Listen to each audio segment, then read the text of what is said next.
ದುರ್ಯೋಧನ ಎದರಿ ನಾನು ಇಲ್ಲಿಂದ ಪಲಾಯನ ಮಾಡಲೆ? ಇಲ್ಲ, ಅದೆಂದಿಗೂ ಆಗತಕ್ಕ ಮಾತಲ್ಲ. ಕಂಸ ಶಿಶುಪಾಲಾದಿ ದಾನವರನ್ನು ಲೀಲಾ ಮಾತ್ರದಿಂದ ಸಂಹರಿಸಿದ ಕೃಷ್ಣನು ದರ್ಭಾಂತನಾದ ಒಬ್ಬ ದುರ್ಯೋಧನ ಎದರಿ ನಾನು ಭೀತನಾಗಲೇ ತಾಯಿ. ರಾಜಮಹಿಷಿ, ಈ ಚಕ್ರದಲ್ಲಿ ಎಷ್ಟೊಂದು ಶಕ್ತಿ ಇರುವುದೆಂಬುದನ್ನು ನೀನು ಅರಿತಿರುವೆ. ಇದರ ಒಂದಲ್ಪ ಆವರ್ತದಿಂದ ಜಗತ್ತಿನ ಪ್ರಳಯವೇ ಪ್ರಾರಂಭ ಆಗುವುದು. ಆಕಾಶದ ಗ್ರಹತಾರಕ ಸಮೂಹವೇ ಮಕ್ಕಳ ತಿರುಕಲಿನಂತೆ ಕುಣಿಯಲ್ತೊಡಗುವುದು.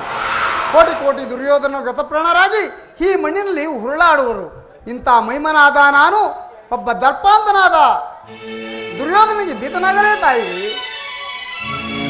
ನಾನು ಭಯಕ್ಕಾಗಿ ಹೇಳುತ್ತಿಲ್ಲ ತಂದೆ, ನಿಮ್ಮ ಲೀಲೆಗಳನ್ನು ನಾನು ಅರಿಯದವಳೆಂದು ತಿಳಿದಿರುವಿರಾ? ಓ ಪಾಂಡು